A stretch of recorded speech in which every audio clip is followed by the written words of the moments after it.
Have you ever felt like someone's words or actions ruined your entire day? Maybe it was a rude comment, a thoughtless gesture, or even just an unexpected inconvenience. It's frustrating, isn't it? But here's the truth. No one has the power to control your emotions unless you let them. What if you could stay calm and unshaken no matter what life or anyone else throws your way? Imagine walking through your day with a sense of peace so strong that even the most irritating situations couldn't rattle you. That's not just wishful thinking, it's emotional mastery. In this episode, we're diving into 10 transformative lessons that will help you stop reacting impulsively, let go of anger, and regain control over your emotions. These lessons aren't about ignoring your feelings or pretending not to care. They're about building the mental strength to navigate life's challenges with grace and clarity. Whether it's dealing with criticism, setting boundaries, or learning to let go of grudges, you'll discover practical tools to protect your peace and live with confidence. By the end of this episode, you'll have the mindset and strategies you need to stay unbothered, even in the most difficult situations. So, if you're ready to unlock the secret to emotional freedom and live a life where no one else can control your mood, let's get started. Your journey to mastering your emotions begins now. 1. Understand that your reactions are your choice. Picture this. You're in the middle of a peaceful day, maybe sipping coffee or walking through the park, when suddenly someone says something rude or inconsiderate. Your calm vanishes, replaced by anger or frustration. You think, why did they ruin my day? But here's the truth. They didn't. You did. Your emotions are your responsibility, not theirs, not anyone else's. No one has the power to control how you feel unless you hand that power to them. Think of it this way. The world can throw challenges at you, but only you decide how to react. Let me offer a fresh perspective. Imagine you're wearing noise-canceling headphones in a busy city. The chaos of honking cars and loud conversations doesn't disappear. It's still there, but it doesn't reach you. Mastering your reactions works the same way. You don't have to let the noise of other people's behavior invade your peace. A wise thought captures this beautifully. Between stimulus and response, there is a space. In that space lies our power to choose our response. In our response lies our growth and our freedom. When someone cuts you off in traffic or criticizes your work unfairly, it's easy to blame them for your anger. But what if, instead of reacting, you paused? In that pause, you find power, the power to choose calm over chaos, strength over impulsiveness. Here's a real-world example. Imagine your co-worker dismisses your idea during a meeting. Instead of snapping back or stewing in resentment all day, take a moment to breathe and reflect. Is this about me, or is it their own stress or bias showing? By reframing the situation, you neutralize its impact on your emotions. The beauty of this approach is that it's not about suppressing how you feel. It's about recognizing that your feelings are separate from your reactions. Anger, frustration, and disappointment are natural, but they don't have to dictate what you do next. Here's a simple strategy to start practicing this mindset. 1. Pause and identify. When you feel triggered, pause and name the emotion you're experiencing. Anger, hurt, irritation. This breaks the automatic reaction cycle. 2. Ask questions. Reflect on why you're feeling this way. Is it because of what happened or your interpretation of it? 3. Choose your response. Decide how you want to act based on your values and long-term peace, not the heat of the moment. Imagine the freedom of walking through life unbothered by others' actions. The rude stranger, the thoughtless remark, the minor inconvenience. All of them lose their grip on you when you take control of your reactions. In every moment, you have a choice. You can let others dictate your emotions, or you can reclaim your power and protect your peace. The next time someone tries to push your buttons, remember, their behavior doesn't define you. Your reaction does. And in choosing calm, you gain not just emotional mastery, but true freedom. 2. Stop expecting people to behave like you. But when you find yourself in need, they're nowhere to be found. Disappointment washes over you and you think, how could they be so inconsiderate? I would never treat them this way. Here's the hard truth. People don't operate by your standards or values. They act based on their own. Expecting others to think, behave, or respond the way you would is like trying to control the weather. It's impossible and only leads to frustration. Think of it this way. Each person is walking their own path, shaped by their experiences, beliefs, and priorities. When someone does something that annoys or hurts you, it's often not a reflection of you, it's a reflection of them.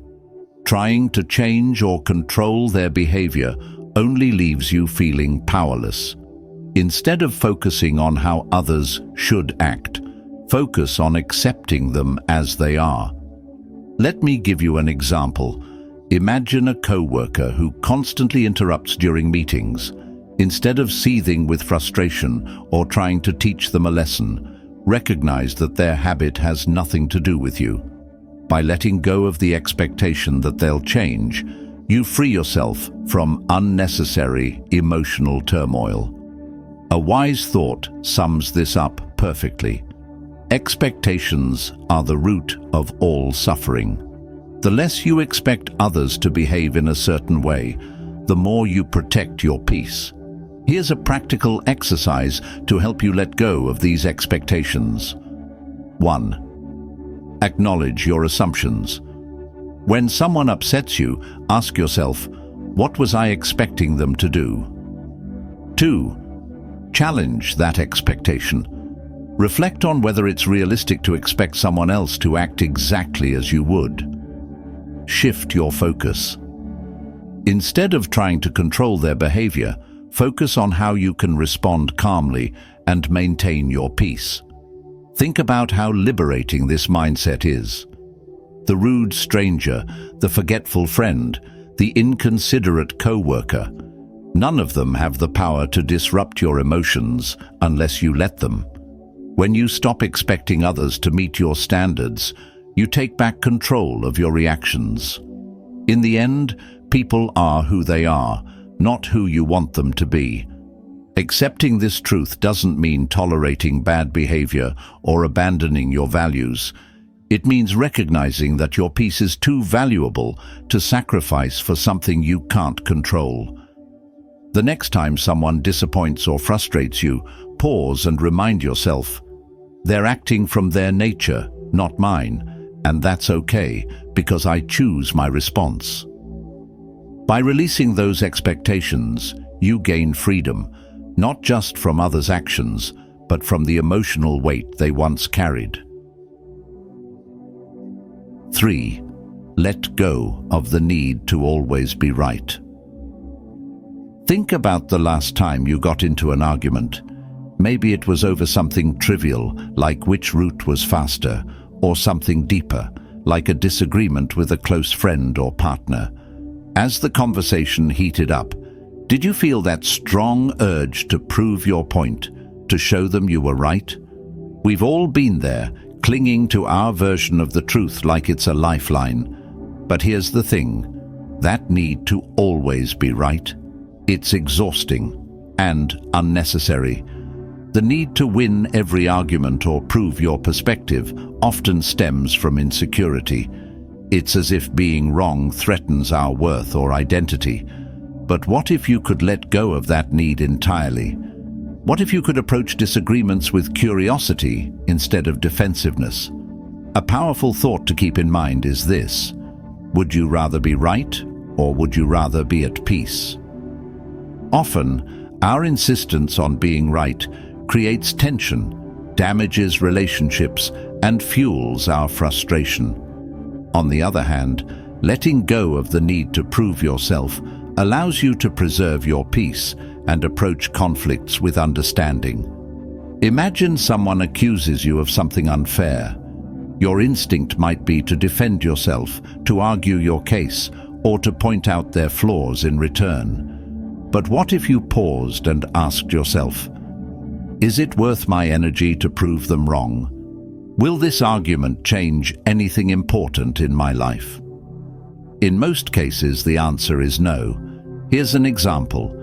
A friend might insist that their way of handling a problem is better than yours. Instead of diving into a debate, you could say, I see where you're coming from, and I respect your perspective. By doing this, you not only diffuse the tension, but also maintain your calm and avoid unnecessary conflict. The Taoist philosopher Lao Tzu offers timeless wisdom. He who is attached to his views will never grow. Letting go of the need to be right doesn't mean abandoning your principles or silencing your voice.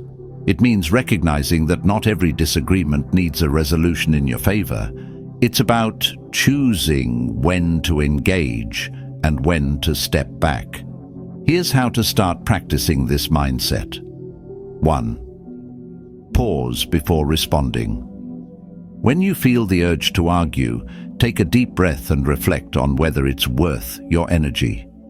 2. Seek understanding. Instead of trying to win, ask questions to understand the other person's perspective. This approach often de-escalates conflict. 3. Pick your battles. Save your energy for disagreements that truly matter, ones that align with your values or affect significant outcomes. Over time, you'll find that letting go of the need to always be right brings immense freedom. You'll start noticing how much lighter and calmer you feel when you stop trying to control every conversation or prove every point. Arguments lose their grip on your emotions because you've chosen peace over pride. Remember, your value isn't tied to winning debates or proving your intelligence. It's in how you carry yourself, how you protect your energy, and how you maintain your inner peace. The next time you're tempted to argue, pause and remind yourself, being right won't make me happy, but being calm will. And in that moment, you'll experience the true power of letting go. 4. Stop letting others' words define your worth. Imagine this. You're excitedly sharing an idea, something you're truly passionate about, and someone interrupts with a dismissive comment. Their words cut deep, and suddenly the confidence you felt disappears. Why does this happen? It's because we often let others' words define how we see ourselves. Here's the truth.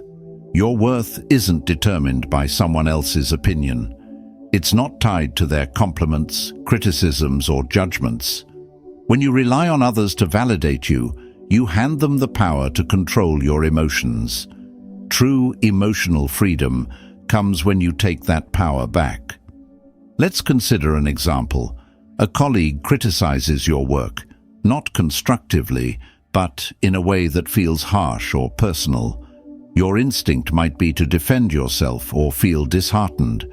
But what if, instead of reacting, you paused and reminded yourself, their words reflect their perspective, not my value.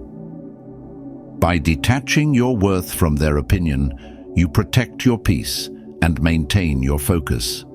Marcus Aurelius captured this wisdom perfectly. It never ceases to amaze me. We all love ourselves more than other people, but care more about their opinions than our own. This isn't about ignoring feedback or dismissing others entirely. It's about filtering what truly matters. Constructive criticism can help you grow, but unwarranted negativity doesn't deserve space in your mind. Here's how to stop letting others' words define your worth. 1. Pause before reacting. When someone's words sting, take a moment to breathe. This pause gives you the chance to choose your response instead of reacting impulsively. 2. Separate fact from opinion. Ask yourself, is there truth in what they're saying, or is it just their perspective? Focus on what helps you grow and let the rest go. 3. Reaffirm your worth. Remind yourself that your value isn't tied to anyone else's approval. Your worth is intrinsic, independent of external validation. Lao Tzu offers another layer of wisdom. Care about what other people think, and you will always be their prisoner. Letting go of the need for validation doesn't mean you stop caring about people. It means you stop caring about opinions that don't serve your growth. By doing so, you free yourself from unnecessary emotional weight. The next time someone's words challenge your confidence, pause and ask yourself, am I letting this define me? Or can I choose to focus on what I know to be true about myself? In that moment, you reclaim your power and remind yourself that no one's words can diminish your value unless you let them. True strength lies not in avoiding criticism, but in knowing your worth regardless of it. When you stop letting others' words define you, you create space for authenticity, confidence, and peace. And that's a life no one can take from you. 5. Protect your energy by setting boundaries. Picture this. A friend calls you in the middle of your busy day, asking for help with something they could probably handle on their own. Or perhaps a coworker dumps a last-minute task on you, assuming you'll say yes. You feel the weight of obligation, but also the frustration of knowing this will disrupt your plans. Why is it so hard to say no? Here's the truth. Protecting your peace requires setting boundaries, and boundaries aren't selfish. They're necessary. Without them, you let others dictate your time, energy, and emotional well-being. Saying yes to everyone else often means saying no to yourself. A powerful reminder comes to mind. You can't pour from an empty cup. If you're constantly giving without protecting your energy, you'll find yourself burned out, resentful, and disconnected from your own needs. Boundaries are how you safeguard your emotional freedom while maintaining healthy relationships. Think about this. When someone oversteps your boundaries, it's not their fault. It's yours for not clearly defining and upholding them. People aren't mind readers, and unless you communicate what you're okay with, they'll continue to push, often unintentionally. Setting boundaries is a form of self-respect, and it also teaches others to respect you. Here's an example. Imagine you're always the person friends come to for advice, even late at night. You want to be supportive, but it's draining your energy. Instead of silently resenting them, you could say something like, I care about you, but I need to keep evenings for myself to recharge. Let's talk tomorrow instead. This approach is firm yet kind, and it protects your peace without damaging the relationship. Epictetus reminds us, freedom is the ability to live as we wish. Living freely doesn't mean ignoring others' needs. It means deciding where your energy is best spent. Boundaries let you choose your priorities and ensure you're not giving more than you can handle. Here's how to start setting boundaries effectively. 1. Be clear and honest. Communicate your limits calmly and directly. People are more likely to respect boundaries when they understand them. 2. Use I statements. Focus on your needs rather than blaming others. For example, say, I need some quiet time after work. instead of, "You're always bothering me." 3. Stick to your boundaries. Once you set a limit, uphold it. Consistency shows others that you're serious about protecting your space. Lao Tzu offers another perspective. He who knows when to stop does not find himself in trouble. This wisdom reminds us that knowing your limits and respecting them prevents unnecessary stress and frustration. Boundaries aren't walls to shut people out. They're bridges to healthier, more balanced relationships. The next time you feel overwhelmed or taken for granted, pause and ask yourself, have I communicated my needs clearly? Am I honoring my own boundaries? By setting limits, you free yourself from unnecessary obligations and reclaim your energy for what truly matters. Remember, you're not responsible for managing everyone else's feelings or fixing their problems. Your primary responsibility is to yourself, your peace, your time, and your emotional well-being. So, protect your energy, set your boundaries, and watch how much lighter and more in control you feel. Because when you prioritize yourself, you give the best version of yourself to the world. 6. Detach from the opinions of others. Imagine this. You share an idea you're proud of with a group of people, but instead of support, you're met with criticism or indifference. That sting of disappointment? It's real, and it can spiral into self-doubt. But here's a question to ask yourself. Why does their opinion carry so much weight? The need for approval is deeply ingrained in us, but relying on external validation is like chasing shadows. You'll never truly catch it. Emotional freedom begins when you stop letting the opinions of others define your worth.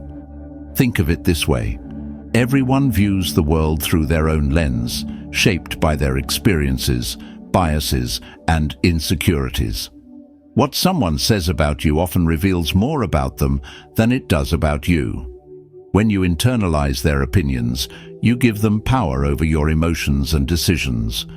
Why let someone else control your narrative? A simple yet powerful thought to remember. Your worth isn't up for debate. It's not tied to what others think of you, whether it's praise or criticism. It's something intrinsic, unshaken by external noise. Let's consider a practical example. Imagine you're wearing a brand new outfit you love, and a co-worker makes a passing remark. That's an interesting choice. You could let their comment ruin your confidence, or you could remind yourself that their opinion doesn't diminish your joy. When you detach from the need for approval, you free yourself to live authentically. The Stoic philosopher Epictetus said, "If you want to improve, be content to be thought foolish and stupid."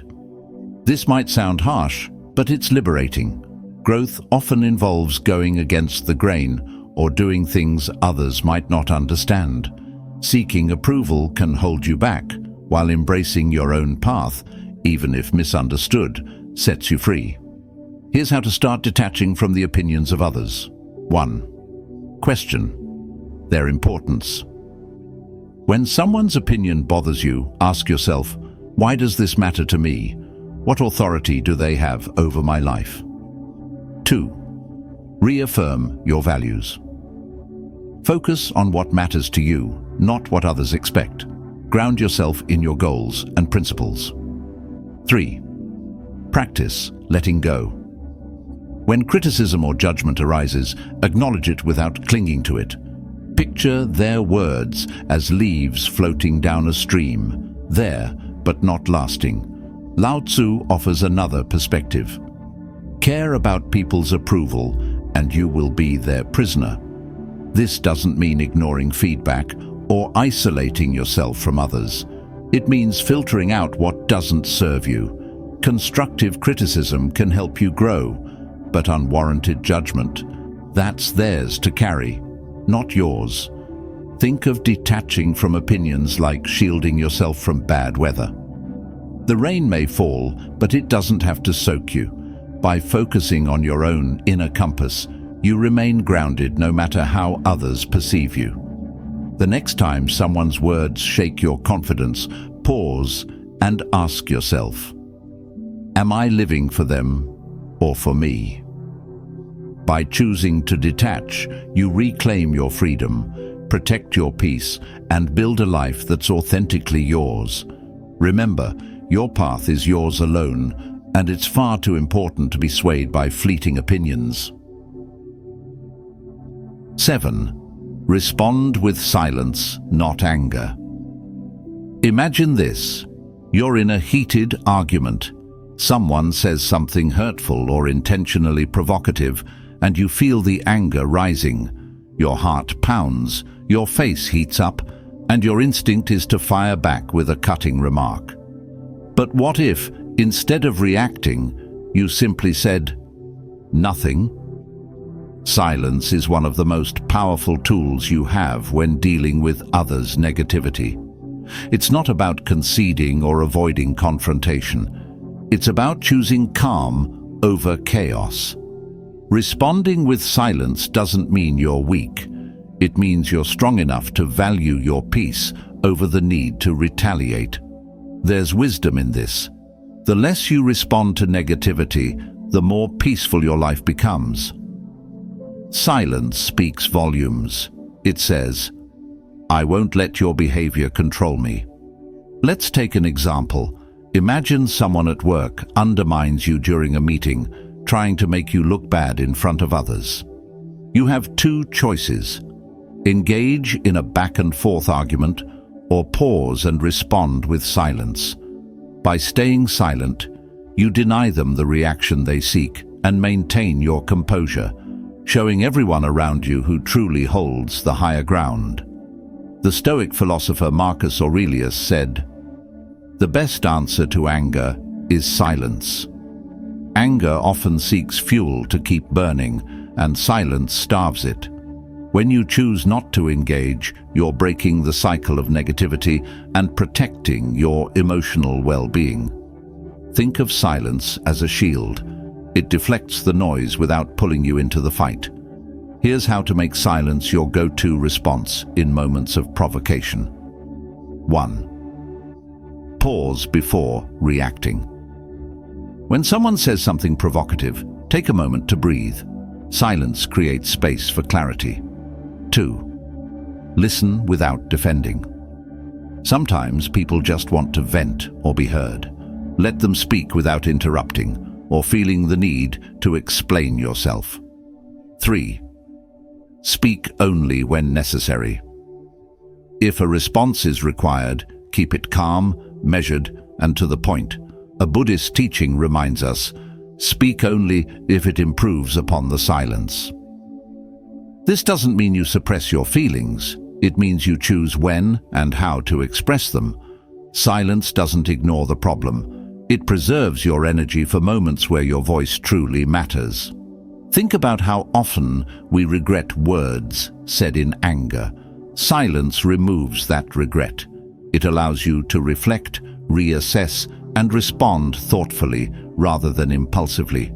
And often, silence says more than words ever could. The next time someone tries to provoke you, pause and ask yourself, will responding add value, or will it simply escalate the situation? By choosing silence, you protect your peace, demonstrate strength, and keep control of the narrative. Remember, silence isn't the absence of a response. It's the presence of wisdom.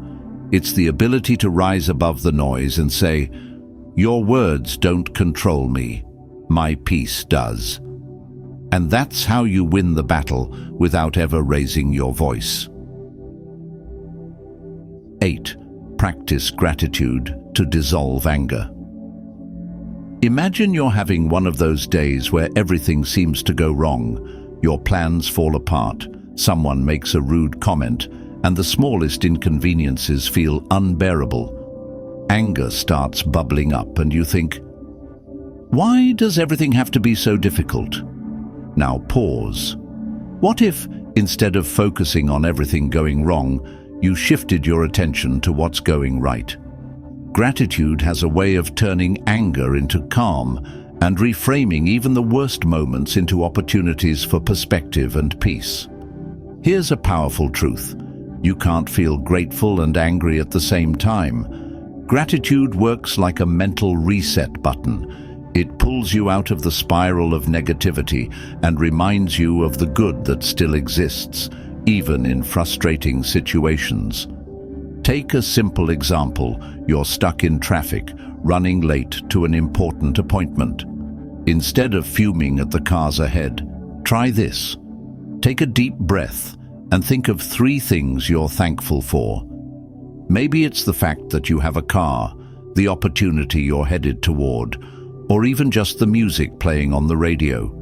It might sound small, but this shift can transform your emotional state almost instantly.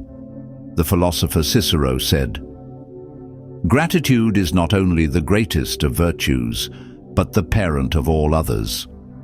Gratitude doesn't just dissolve anger, it builds resilience, fosters patience, and helps you focus on what truly matters. It's a tool you can use anytime, anywhere, to protect your peace. Here's how to make gratitude a daily habit. 1. Pause and reflect. When anger starts to rise, take a moment to breathe and ask yourself, what's one thing I can be thankful for right now? 2. Keep a gratitude journal. At the end of each day, write down 3 things that went well, no matter how small they seem. This trains your mind to look for the positive. Use gratitude as a reframe.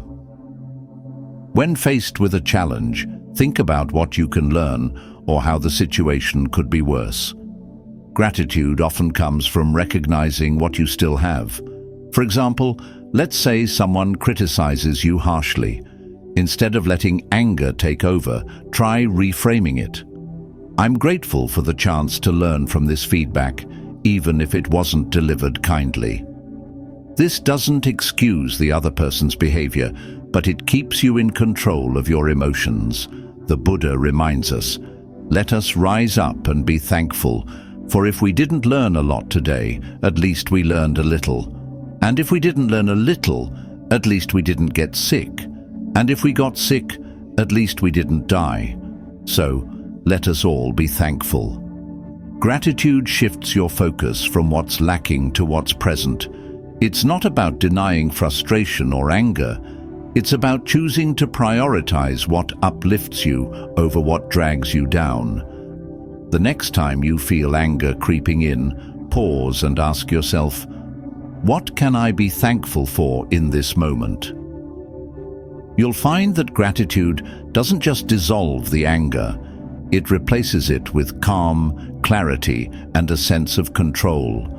And in those moments, you'll realize that peace isn't something you find, it's something you create. 9. Reframe criticism as a tool for growth. Imagine this. You've just shared an idea you're proud of, maybe at work, with friends, or online, and someone immediately shoots it down with harsh criticism. Your first instinct? Defensiveness, maybe even anger. It's natural to feel this way when your efforts are met with negativity. But what if you could reframe criticism, seeing it not as an attack, but as an opportunity to grow? Criticism, no matter how it's delivered, holds value if you're willing to look for it. It can show you blind spots, challenge your thinking, or push you to improve. When you shift your perspective, criticism stops being a source of frustration and becomes a tool for self-betterment. Here's an example. Imagine you're preparing a presentation, and a colleague points out several flaws in your work. You could dismiss them, thinking, they're just trying to undermine me. Or you could pause and reflect. Is there truth in what they're saying? How can I use this feedback to improve? By choosing the second approach, you turn what might feel like an attack into a stepping stone. A wise thought captures this perfectly. Criticism, like rain, should be gentle enough to nourish growth without destroying roots. This doesn't mean all criticism is valid or worth your attention. Some people criticize out of envy, ignorance, or malice. The key is to filter what you hear, keeping what's constructive and discarding what's not. Here's how to handle criticism with grace. 1. Pause before reacting. When faced with criticism, take a moment to breathe. This helps you avoid reacting emotionally. 2. Evaluate the source. Consider who's giving the feedback. Do they have your best interests in mind? Is their perspective informed? Find the lesson. Even poorly delivered criticism can carry a valuable insight. Ask yourself, what can I learn from this? Let's take a more personal example. Imagine a family member makes a critical remark about your choices, like your career or lifestyle. Instead of arguing or shutting down, you could say, "I hear your concerns. I'll think about what you've said." This response shows maturity and gives you the chance to reflect later without escalating the conflict. Epictetus offers a timeless reminder. If anyone tells you that a certain person speaks ill of you, do not make excuses about what is said of you, but answer, "He does not know my other faults, else he would not have mentioned only these." This Stoic wisdom reminds us not to take criticism too personally. Instead, see it as part of the journey towards self-improvement. The next time someone critiques you, ask yourself, what can I learn from this feedback? Is this criticism about me, or does it reflect more about them? How can I grow from this moment? Lao Tzu reminds us, knowing others is intelligence, knowing yourself is true wisdom. Criticism, when approached with the right mindset, is a mirror that helps you understand yourself better. It's not always comfortable, but growth rarely is. By welcoming feedback, even when it stings, you develop resilience, humility, and a stronger sense of self. So, the next time criticism comes your way, pause and reframe it. See it not as an obstacle, but as a stepping stone toward becoming your best self.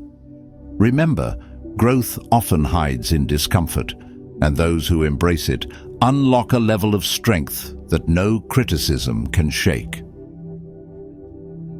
10. Master the art of letting go. Imagine holding onto a hot coal, determined to throw it at someone who hurt you. But while you're waiting for the right moment, the coal keeps burning your hand. Anger, grudges, and resentment work the same way. They harm you far more than the person who caused your pain. The real strength lies not in holding on, but in letting go. Letting go doesn't mean forgetting or condoning what happened. It means releasing the emotional weight that drags you down, freeing yourself from the control of the past. When you let go, you reclaim your energy, your peace, and your ability to focus on the present.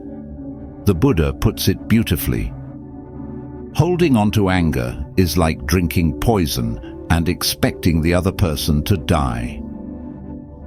Think about a time when someone wronged you. Maybe it was a betrayal, an unfair judgment, or an unkind word. How much time did you spend replaying that moment in your mind? How much energy did you waste imagining confrontations or seeking revenge? Letting go is the antidote to this endless cycle.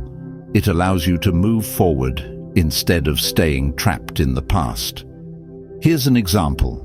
Imagine you're at work and a colleague takes credit for your idea. You could spend days stewing over the injustice, letting it affect your mood and productivity. Or you could let it go, recognizing that your worth isn't tied to one moment of recognition. By choosing the latter, you protect your peace and focus on what truly matters, your growth and future opportunities. Lao Tzu offers profound wisdom. When I let go of what I am, I become what I might be. Letting go isn't just about releasing anger or resentment.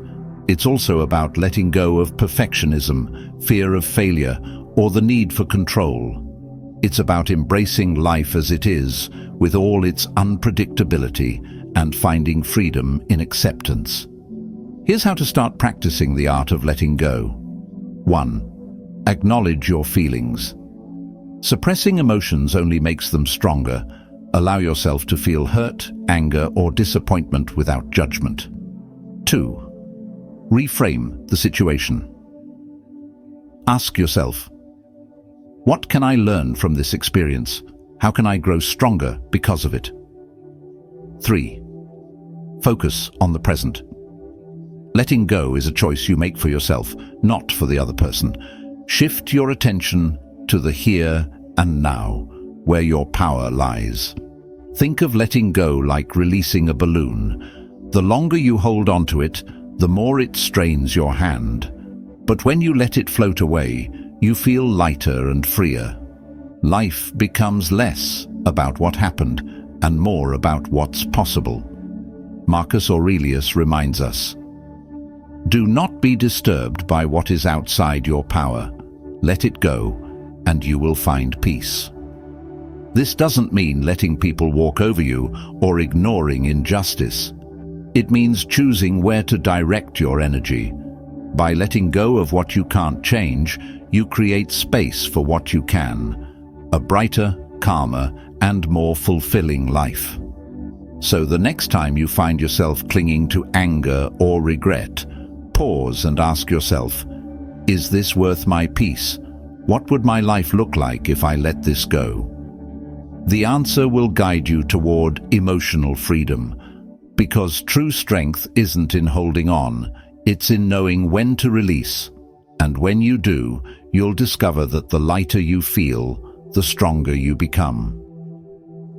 And there you have it, 10 powerful lessons to help you master your emotions and stay unbothered no matter what life throws your way.